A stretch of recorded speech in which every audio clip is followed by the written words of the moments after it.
ಅನೇಕ ಜನ್ಮಗಳ ಪುಣ್ಯ ಬೇಕಂತ. ಬರೀ ಇಂಥ ಮಹಾತ್ಮರ ವಚನಗಳು ಶ್ರವಣ ಸಿಗ್ಬೇಕಂದ್ರೆ ಅದೆಷ್ಟೋ ಜನ್ಮಗಳ ಪುಣ್ಯ ಇದ್ದಾಗ ಮಹಾತ್ಮರು ಸಿಗ್ತಾರೆ. ನೆರೆಮನೆಯೊಳಗೂ ಬ್ರಹ್ಮ ಜಿಜ್ಞಾಸ ನಡೆದ್ರೆ ಅಲ್ಲಿ ಹೋಗಿ ಕೊಡೋದಿಲ್ಲ, ಪಾಪ ಇದ್ದಾರೆ. ಒಂದು ಹೇಳಿ ಬಂದರೂ ತಿಳಿದು ಕೊಡೋದಿಲ್ಲ, ತಿಳಿದ್ರು ನಡೆದು ಕೊಡೋದಿಲ್ಲ. ಅಂದ್ರೆ ಎಷ್ಟು ಕಠಿಣ ಐತಿ. ಅದಕ್ಕೆ ಮನುಷ್ಯತ್ವ, ಮುಮುಕ್ಷತ್ವ, ಮಹಾಪುರುಷರ ಆಶ್ರಯ ಇದು ಏತತ್ರಿಯ ದುರ್ಲಭ ಅಂತ ಅಪಾರ ಹೇಳ್ತಿದ್ದಾರೆ. ಪೂಜ್ಯ ಸುರೇಂದ್ರಪ್ಪ ಅವರು ಮನುಷ್ಯನ ಜನ್ಮ ಸಿಗೋದನ್ನ ಕಷ್ಟ ಐತಿ. ಅಂದ್ರೆ ನೀತಿಯಿಂದ ನಡೆದಾಗ ನನ್ನಂಗೆ ನಿಮ್ಮ ಜೀವನ ಅಂತ ಹೇಳ್ಯಾರ. ಯಾರು ನೀತಿಯಿಂದ ಹಂಚ್ಕೊಂಡು ಉಪಯೋಗ ಮಾಡ್ತಾರಲ್ಲ ಅವ್ರಿಗೆ ಮಾನವ ಜನ್ಮ ಬರ್ತೈತಿ. ಪಾಪದ ಕೆಲಸ ಮಾಡಿ ಅಂದ್ರೆ ಪಶು ಪಕ್ಷಿ ಕ್ರಿಮಿ ಕೀಟ ಪತಂಗಾದಿಯಾಗಿ ಆ ಪಕ್ಷಿ ಕುಲವಾಗಿ ಮೇಲ ಪಶು ರೂಪವಾಗಿ ಬಹುಬಾಧೆ ಗೆಲ್ಲಿಸಿ ನಿದ್ರೆ ಭಾರದರನ್ನು ಪರಿಭವ ದುಃಖದ ಸಾಹಸ ನೆನೆದು ಅಂತ ಶ್ರೀಮನ್ ನಿಜಗುಣರು ಅದನ್ನು ಹೇಳ್ತಾರೆ. ಅದಕ್ಕೆ ನೀತಿ ಬಿಟ್ಟು ಅಂದ್ರೆ ಹಿಂಗಿನ ಜನ ಬರೋದು. ಅಂದ್ರೆ ಈಗ ನೋಡ್ರಿ ಹಂದಿ ನಾಯಿ ನರಿ ಎಲ್ಲ ನೋಡ್ರಿ ಎಷ್ಟು ಕಷ್ಟ ಹೋಗಿ ಅನ್ನಿಸ್ತಾವೆ. ಗಿಡದ ಜನ್ಮದಲ್ಲಿ ನಿತ್ತಲ್ಲಿ ನಿಂದಿರ್ಬೇಕು. ಗಜ್ಜನ ಮಿಸ್ಸಿನ ಅಂತಾರೆ. ಅಂದ್ರೆ ಬೇರಿನಿಂದ ನೀರ ಮತ್ತು ಮಣ್ಣನ್ನು ಸೇರಿಸ್ತಾವೆ. ತಳಗಿನ ಬೇರುಗಳ ಚಿತ್ರನ ಬಾಯಿ. ಅಂದ್ರೆ ಇಷ್ಟು ಪಾಪದ ಕರ್ಮ ಇಷ್ಟು ಗಹನ ಐತಿ. ಅದಕ್ಕೆ ಏನೈತಲ್ಲ 84 ಲಕ್ಷ ಜೀವರಾಶಿ ಒಳಗೆ ಮಾನವ ಜನ್ಮ ಇದು ಉತ್ತಮ ಜನ್ಮ. ಅಂದ್ರೆ ಜ್ಞಾನ ರತ್ನ.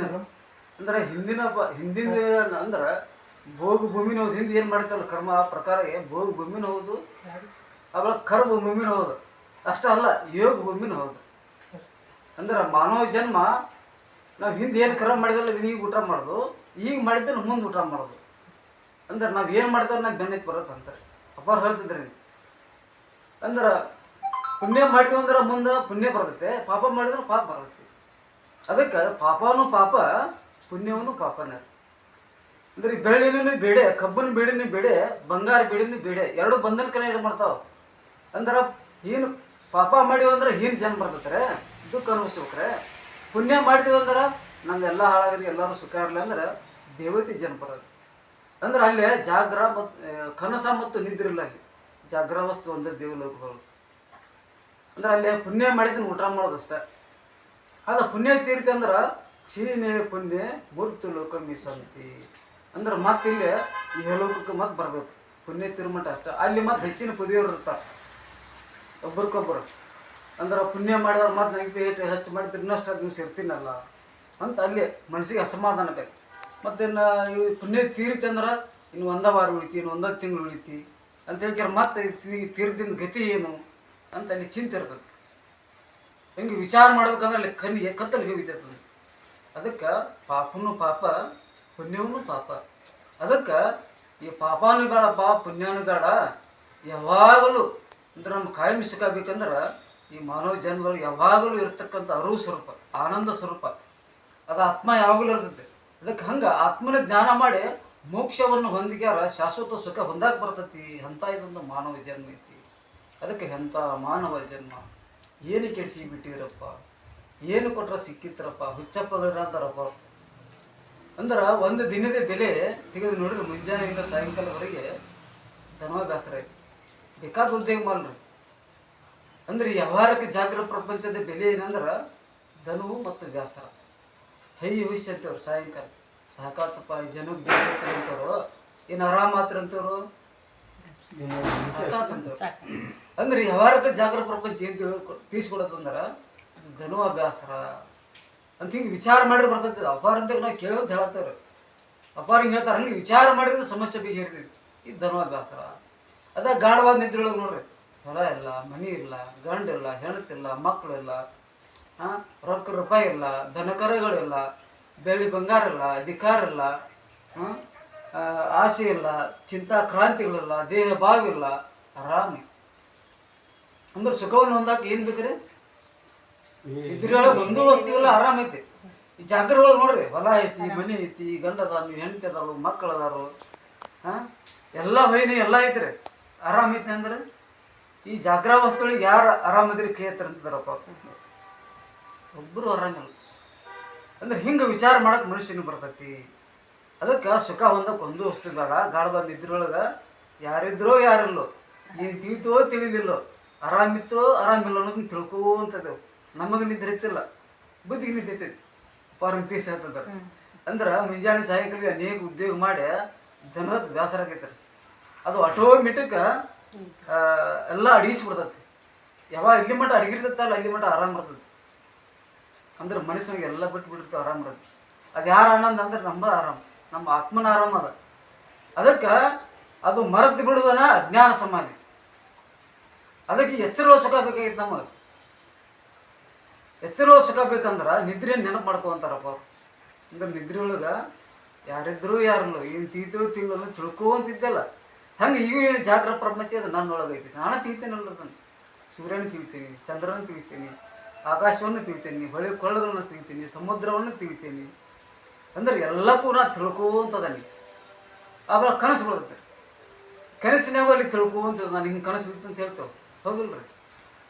ಆಮೇಲೆ ನಿದ್ರೆ ಒಳಗೆ ಯಾರೂ ಇಲ್ಲ ಆರಾಮಿತ್ತು ಅದನ್ನು ತಿಳಿತೇವೆ. ಅಂದ್ರೆ 3 ಅವಸ್ಥೆ ಒಳಗೆ ಒಂದೊಂದು ಹಾಲು. ಈಗ ಜಾಗ್ರತ ಪ್ರಪಂಚ ಇದು ರೀಲ್ ಬಂತು ಹೋತು, ಕನಸಿನ ರೀಲ್ ಬಂತು ಹೋತು, ಅಜ್ಞಾನ ನಿದ್ರೆ ಅಜ್ಞಾನ ಬಂತು ಹೋತು. ಆದ್ರೆ ನಾ ಮಾತ್ರ 3 ಕಾಲದಾಗ ಅದಾನೆ. ನಿದ್ರೆಯಾಗೂ ಅದಾನೆ, ಕನಸಿನಾಗೂ ಅದಾನೆ, ಎಚ್ಚರದೊಳಗೂ ಅದಾನೆ.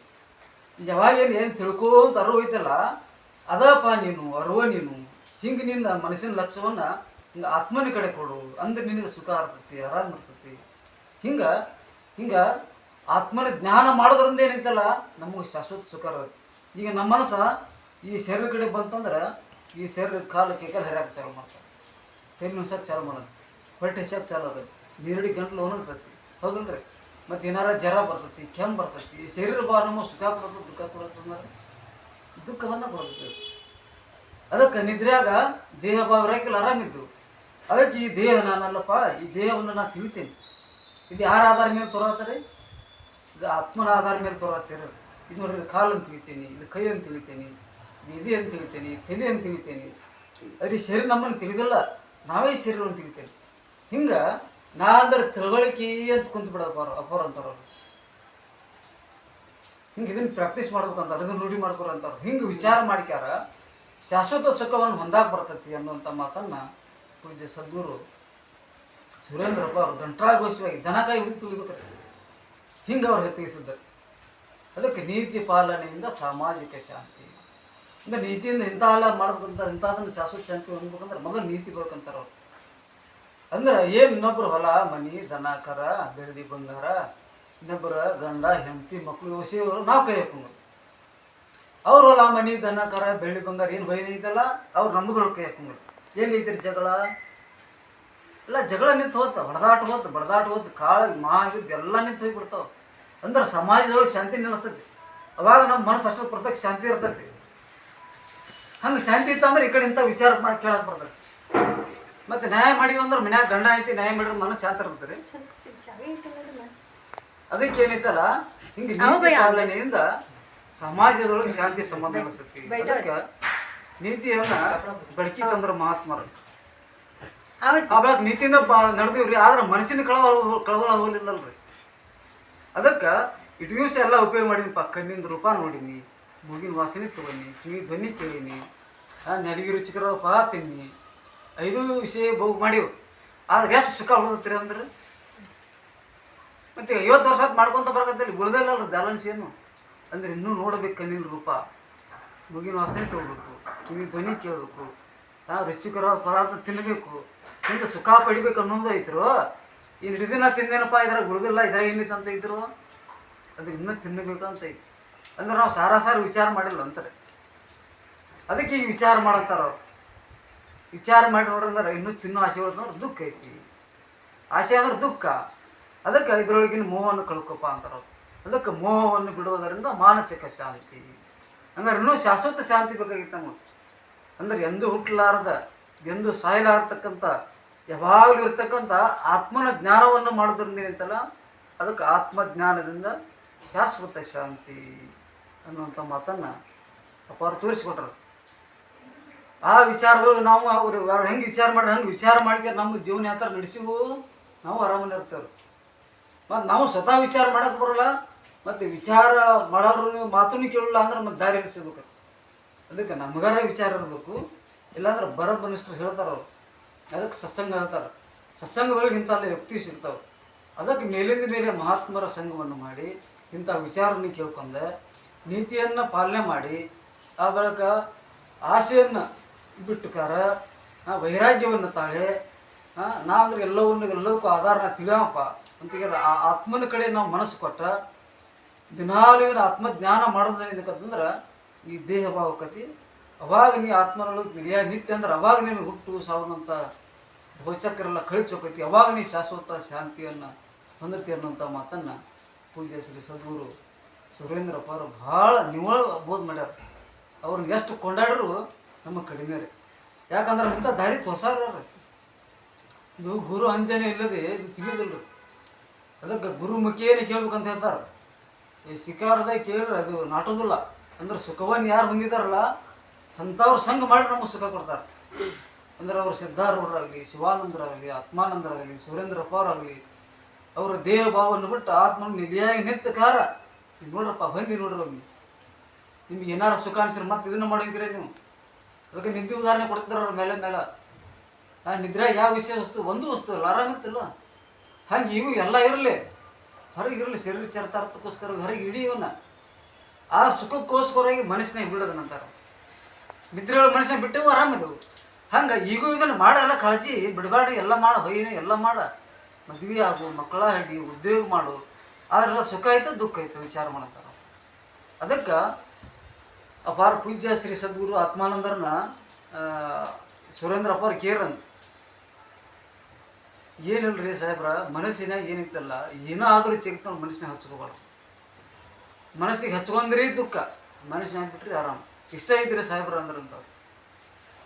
ಅಂದ್ರೆ ನಾವು ಮನಸ್ಸಿಗೆ ಹಚ್ಕೋತೇವೆ. ನಾವು ಯಾರು ಹೇಳ್ರಿ ಅಂದಿಲ್ಲ, ಮಗನ ಅಂದಿಲ್ಲ, ನನಗೆ ಬೇದ ಇದೇ ಅಂತ ನಮಗೆ ಗಟ್ಟಿ ಐತಲ್ಲ ನಮಗೆ.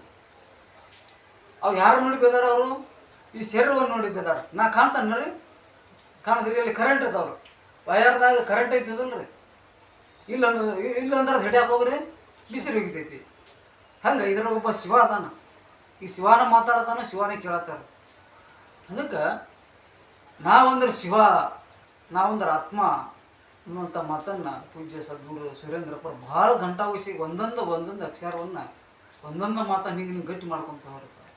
ಅದಕ್ಕೆ ಶ್ರವಣ ಮಾಡಿದ್ರೆ ಮತ್ತೆ ಹೊರಗೆ ತಿರುಗಿ ಮನನ ಮಾಡೋದು, ಮನನ ಮಾಡಿದ್ರೆ ಮತ್ತೆ ನಿಧಿಧ್ಯಾಸನ ಮಾಡೋದು, ಅದರೊಳಗೆ ಕಿರ್ಗಂಡು ನಿಲಿಯಾಗಿ ನಿಲ್ಲುವರೆಗೂ ನೀನು ಹೇಳೋದು ಕೇಳೋದು ನೀನು ಬಿಡಾಕ ಹೊಡ್ರ ಅಂತ ಹೇಳ್ಯಾರ. ಬಿಟ್ಟು ಅಂದ್ರೆ ಮತ್ತೆ ಉಡಾಳ್ಸಂಗೆ ಮಾಡಿತ್ತಂದ್ರೆ ಮತ್ತೆ ಹಿಂದಿಂದ ಕೂಡ ಅಭ್ಯಾಸ ಮಾಡಿದ್ದೆಲ್ಲ ಮಾಜಿ ಆಗಿಬಿಡ್ತದೆ. ಮತ್ತು ಅಕಸ್ಮಾತ್ ಉಡಾಳಿದ್ದಂದ್ರೆ ಅವ್ ಈ ಸಂಘಕ್ಕೆ ಬಂದಂದ್ರೆ ಅವ್ ಮತ್ತೆ ಸುಧಾರಣೆ ಹಾಕೋಣ, ಉತ್ತಮ ಹಾಕೋಣ. ಅದಕ್ಕೆ ಏನೈತಲ್ಲ, ಈ ಸತ್ಸಂಗ ಏನೈತಲ್ಲ, ಇದು ಸುಲಭ ಫಲವನ್ನು ಕೊಡಬೇಕು. ಇದು ನಮ್ಮನ್ನು ಏನಂದ್ರೆ ಮೋಕ್ಷದ ದಾರಿಗೇನೆ ಹೋಗಿ ಮುಟ್ಟಿಸ್ತದೆ, ಶಾಶ್ವತ ಶಾಂತಿಯನ್ನು ಕೊಡುತ್ತದೆ. ಅಂಥ ಮಹಾತ್ಮರು ನಿಮಗೂ ಸಿಕ್ಕಿದ್ದು ಯಾವ ಜನ್ಮದ ಪುಣ್ಯವು ಎಲ್ಲ ಸಿಕ್ಕತಿ. ಅದನ್ನು ಸದುಪಯೋಗ ಮಾಡ್ಕೊಳ್ಳೋ ಅಂಥೇಳಿ ಅಂಥ ಒಂದು ಸದ್ಬುದ್ಧಿ ಸದ್ಗುರು ಸುರೇಂದ್ರಪ್ಪ ಅವ್ರಿಗೆ ಇನ್ನಷ್ಟು ನಮಗೆ ದಯಪಾಸಲಿ ಅಂತ ಹೇಳ್ಕ್ಯಾರ. ಅವರ ಪಾದಕಮಲಿಗೆ ಒಂದೆರಡು ನಮ್ಮ ವಿಚಾರಗಳನ್ನು ಅವರ ಪಾದಕಮಲಿಗೆ ಅರ್ಪಿಸುತ್ತಾ ತಮಗೆಲ್ಲರಿಗೂ ಒಂದು ಅನುವು ಮಾಡಿಕೊಟ್ಟಿದ್ದಕ್ಕೆ ಅನಂತ ನಮಸ್ಕಾರವನ್ನು ನಮಸ್ಕರಿಸಿ ಒಂದೆರಡು ಮಾತುಗಳನ್ನು ಮುಗಿಸ್ತಾರೆ.